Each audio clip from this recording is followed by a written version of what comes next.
टिक news. नमस्कार, आपके साथ मैं हूं ऋतिक सविता। स्वागत है आपका टिक न्यूज की खास पेशकश आज की बात में। और आज की बात में सबसे बड़ा सवाल ये है कि डिंपल यादव उम्मीदवार हो चुकी हैं मैनपुरी सीट को लेकर सपा की। अब यहां पर यह सवाल उठता है कि लगातार 1969 के बाद से लेकर 2022 तक जहां मुलायम सिंह यादव ने इस कुर्सी को संजोए रखा, इस कुर्सी की इज्जत को बचाए रखा और अपना गढ़ बनाते रहे, क्या आप डिंपल यादव इस कुर्सी को बचा पाएंगी? क्या वहां जीत पाएंगी? आप ये देखिए, यहां पर मैं आपको अगर गणना की बात करूं, समीकरणों की और आंकड़ों की बात करूं, तो लगभग 4.5 लाख वोट जो है वो मुलायम यादव वोट है। वहीं पर अगर साक के वोटों की बात करें तो लगभग 1 लाख वोट साक है, लगभग 1 से 1.5 लाख वोट ब्राह्मणों का है और लगभग 50-60 हजार वोट वैश्य लोगों का है। और वहीं अगर मुस्लिम वोट की बात करें तो लगभग 2 लाख वोट यहाँ मुस्लिम लोगों का है। तो लगभग अगर देखा जाए एम बाई समीकरण तो 4.5 लाख प्लस 2 लाख की बात करें तो यहाँ पर आंकड़े तो बड़े दिखाई दे रहे हैं सपा की तरफ से। लेकिन कहा जा रहा है कि बीजेपी यहाँ पर बड़ी चाल खेल सकती है, परिवार को परिवार से लड़वा सकती है, क्योंकि आपको पता है कि बीजेपी का एक ही मकसद रहता है कि कैसे भी विपक्ष पार्टी को कमजोर किया जाए। तो साफ तौर पर एक नाम निकल के आ रहा है अपर्णा यादव का कि अब उम्मीदवार के तौर पर बीजेपी अपनी यहां से अपर्णा यादव को उतारेंगी। तो क्या अपर्णा यादव डिंपल को टक्कर दे पाएंगी या फिर डिंपल यादव यहां पर जीत कर दिखाएंगी और यहां पर जो जेठानी और देवरानी की लड़ाई होगी वो सिर्फ बड़ी जेठानी जो डिंपल यादव है वो जीत जाएंगी? तमाम मुद्दों पर बात करने के लिए हमारे साथ मौजूद हैं नेहा। उनसे हम सवाल लेंगे कि आज बहुत बड़ा फैसला हो गया, जो एसपीएन 9 न्यूज की जो टीम वो लगातार दिखा भी रही थी कि डिंपल यादव का नाम बड़ा हो सकता है और नाम बड़ा हो गया, अखिलेश यादव ने फैसला ले लिया।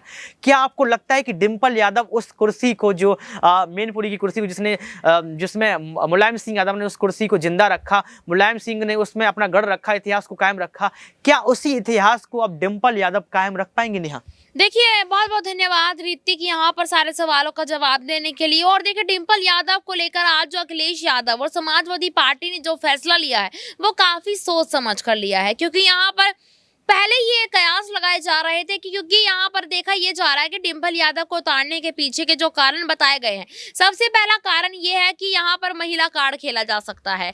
और दूसरी बात अगर मैं कहूँ यहाँ पर तो देखिए, जो डिंपल यादव है वो हमेशा से मुलायम सिंह यादव के साथ मैनपुरी में आती जाती रहती थी, तो कहीं ना कहीं उनकी भी एक अलग पहचान है वहां पर मैनपुरी में नेताजी के बाद। इसलिए यहाँ अखिलेश यादव ने डिंपल यादव पर दाव खेला है। और सबसे बड़ी बात जो है वो ये है कि जाहिर सी बात है बीजेपी अपर्णा यादव को वहां से उतारेगी, ये बात एकदम तय है। और इसी चक्कर में अगर अखिलेश यादव यहाँ उतरते तो शायद वो फायदा नहीं मिलता जो डिंपल यादव को उतारने का फायदा मिल सकता है। साफ तौर पर नेहा ने यहाँ पर कहा है कि कहीं ना कहीं अखिलेश यादव को ये शंका थी और ये भय था कि अपर्णा यादव का बड़ा नाम हो सकता है बीजेपी की तरफ से, और ये तय भी है। और ये माना जा रहा है, सूत्रों के मुताबिक भी पता चल रहा है कि मैनपुरी सीट से जो उम्मीदवार होगा बीजेपी की तरफ से वो अपर्णा यादव होगी। तो यहाँ पर महिला कार्ड भी खेला गया है और उनके विपक्ष में उनको लड़वाने के लिए डिंपल यादव को यहाँ पर नाम घोषित भी कर दिया गया है। लेकिन देखना यह है कि जो जनता ने विश्वास मुलायम सिंह यादव के ऊपर दिखाया था, जो विश्वास तेज प्रताप सिंह यादव के साथ दिखाया था, जो विश्वास यहाँ पर धर्मेंद्र यादव के साथ दिखाया, शिद्रा के साथ दिखाया,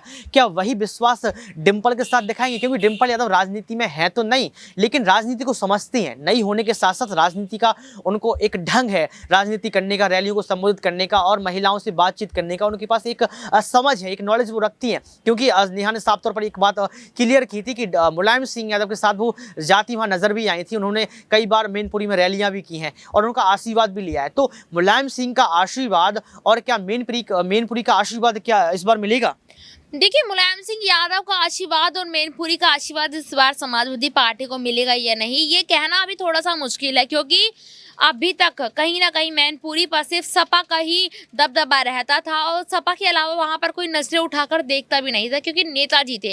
लेकिन नेताजी के जाने के बाद यहाँ पर एक तरफ ओपी राजभर देखे जा रहे हैं, तो एक तरफ मायावती नजर आ रही है, तो दूसरी तरफ राजा भैया नजर आ रहे हैं। और सबसे बड़ी पार्टी जो मैं बात करूंगी बीजेपी की, बीजेपी तो यहाँ पर पूरी कोशिश कर रही है इस सीट को लेने, क्योंकि रामपुर में भी दबदबा बीजेपी का ही देखने को मिला है। अब यहाँ आजमगढ़ जो सीट है उस पर भी चर्चा हो रही है कि बीजेपी वहां पर अपनी पैठ बना लेगी। लेकिन यहाँ बता दूं आपको कि मैनपुरी के उपचुनाव का इंतजार इसलिए भी सबको है क्योंकि यहाँ पर सपा की टक्कर और बीजेपी की टक्कर खासकर देखने को मिल रही है। आप ये सोचिएगा कि उत्तर प्रदेश में बीजेपी की सरकार है, जाहिर सी बात है, तो बीजेपी वहां कितनी मजबूत होगी। उपचुनावों में जो छोटे छोटे जिले हैं उनको अपनाना बीजेपी के लिए कोई बड़ी बात नहीं है। लखीमपुर खीरी की सीट जो गोला गोकरनाथ सीट है, वहां से किसी को उम्मीद नहीं थी कि बीजेपी जीत जाएगी, लेकिन जीती फिर भी। इतना बड़ा कांड कांड, किसानों की हत्या, किसानों का जो वहां पर गाड़ी चढ़ा दी गई थी, उसके बाद भी वहां से बीजेपी जीतती नजर आई है। तो देखिए इसलिए यहाँ पर कहने का आपका मतलब ये है कि बीजेपी जीत सकती है, बीजेपी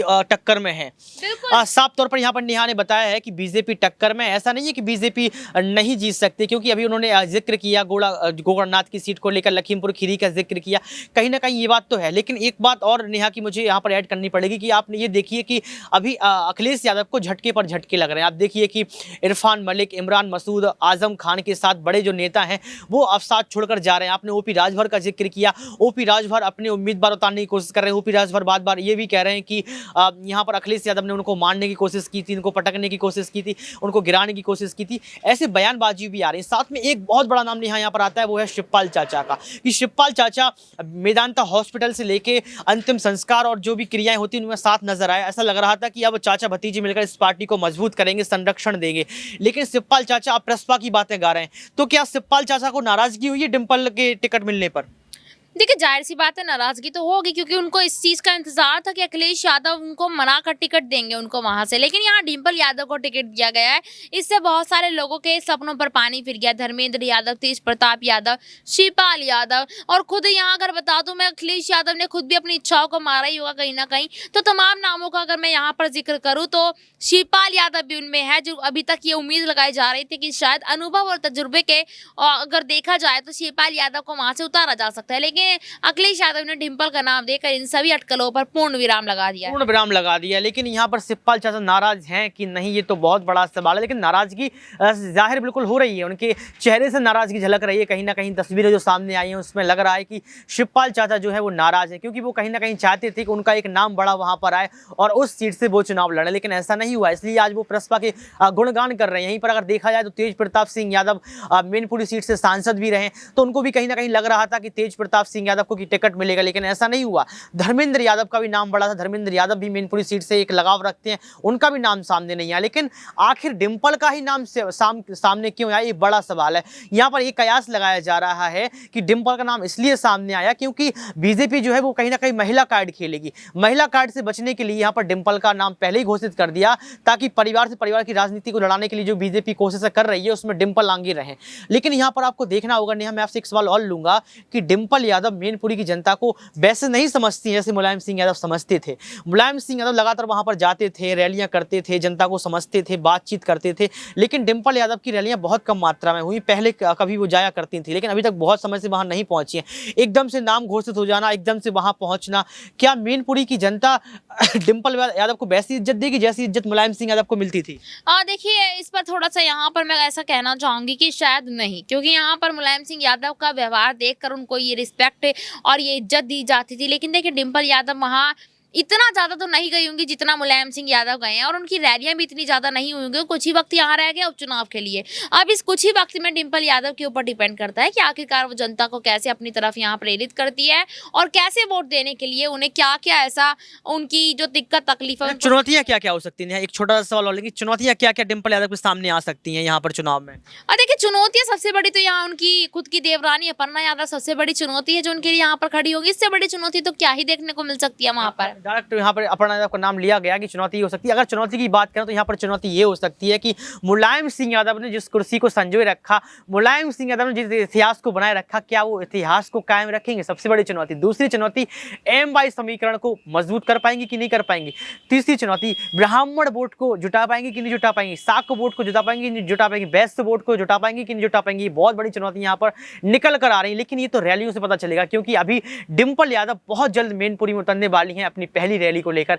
क्या संबोधित करेंगे, क्या क्या बड़े वायदे करेंगे, ये देखना अब जरूरी हो जाएगा। क्या मुलायम सिंह यादव का नाम लेती हैं? क्या मुलायम सिंह यादव चर्चा के विषय बनेंगे? ये बहुत बड़ा सवाल है। आप क्या सोचते हैं कि डिंपल यादव क्या मैनपुरी को जीत पाएंगी? हमें कमेंट बॉक्स में जरूर बताएं। आज की बात में सिर्फ इतना ही, फिर मिलेंगे किसी बड़े मुद्दे को लेकर। आप तब तक के लिए इजाजत दीजिए। देखते रहिए टिक न्यूज। बहुत शुक्रिया।